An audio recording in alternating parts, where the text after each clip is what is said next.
மரங்களுக்கான மாநாடு வந்து நடத்தியிருந்தாரு சீமான் அவர்கள். அதுல என்ன சொல்லியிருக்காருன்னா, புலிகள் காட்டுக்குள்ள நுழைஞ்ச உடனே அணில்கள் ஒண்ணு கூட காணுமே அப்படின்னு சொல்லியிருக்காரு. இதை எப்படி பாக்குறீங்க? புலிகள் எங்க இருக்கணும்?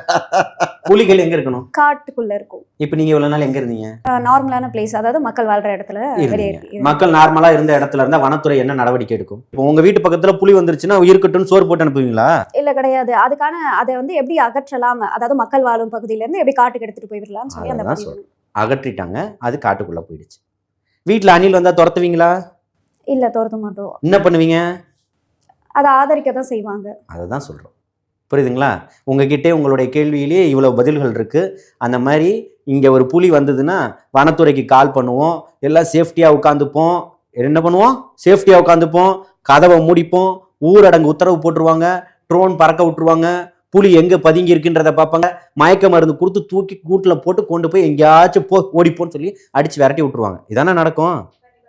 அதுதான் நடந்திருக்குமா? அப்ப வேற என்ன பண்ணும்? இத பத்தி உங்களோட கருத்து? இதுல கருத்து சொல்றதுக்கு கருத்தும் கிடையாது, கருத்தும் கிடையாது சொல்றதுக்கு. சீமான் என்ன சொன்னாரு? நான் காட்டுக்கு வந்துட்டேன், காட்டுக்கு வந்த உடனே அணில காணான்னு சொல்றாரு. அவரு காட்டுக்கு வந்துட்டேன்னு அவரே பதிவு. அணில் காட்டுக்குள்ளயா இருக்குது? நீங்க எங்க எதிர்க்கணும்? உங்களோட எதிரி எங்க இருக்கா?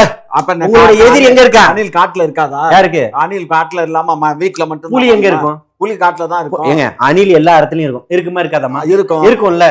புலி எங்கமா இருக்கும்? காட்டுல மட்டும் தான். வெளியில வந்தா என்ன பண்ணுவோம்? வெளியில வந்து அதை துரத்துவோம். துரத்தியாச்சுங்க. ரசிகர் காட்டலாம். அவர்கிட்ட இருக்க ரசிகர்கள் ரொம்ப வீம்பு பிடிச்சவனுங்க. சரி, கம்முன்னு போயிட்டு செடி கொடி மரம் எல்லாம் தலைகிட்ட தான் பேசிக்கிட்டு இருக்கணும். சரியா? சும்மா சேட்டையெல்லாம் பண்ணிட்டு வந்தீங்கன்னு வைங்க, பிதிக்கி எடுத்துருவாங்க. கடையில தனித்தனியா விற்பான் புலி எடுத்தது எடுக்காததுன்னு. 4 டெய்லியும் பூராவும் ஒவ்வொரு வேஷமா போட்டுட்டு அலையிறது திமுக முன்னாடி கண்ணாடி. புரியுதுங்களா?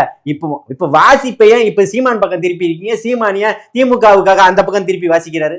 இவர் இவ்வளவு நேரம் யாருக்கு ஜால்ரா அடிச்சாரு? சீமான் யாருக்கு ஜால்ரா அடிப்பாரு? திமுகவுக்கு. இது எல்லாமே கள்ள கூட்டணி தான், நல்லா புரிஞ்சுக்கணும். சும்மா இதுங்க வாய் இருக்குன்றதுக்காக வாயாடிக்கிட்டு இருக்காங்க. இவங்களை கொண்டு போய் காட்டுக்குள்ள விட்டாச்சு, அவங்களே போயிட்டாங்க. மாடை வச்சாங்க, அப்புறம் காட்டுக்கு போயிட்டாங்க. இப்ப அப்படியே போவாங்க. இப்ப அடுத்து தண்ணி தானேங்க இருக்கலாம். தண்ணி இந்த மாதிரி எல்லாம் போவாங்க. தண்ணி வெண்ணி எல்லாத்தையும் தேடி போவீங்க. சரிங்களா? அவங்கள பத்தி நம்ம பேச வேண்டிய அவசியம் இல்லை. அவங்களே போவாங்க. தற்கொலை என்ன பண்ணுவோம்? தானா போய் தற்கொலை பண்ணிக்கும். அதை பத்தி நம்ம பேசலாமா? வேண்டாம், விட்டுருவோம்.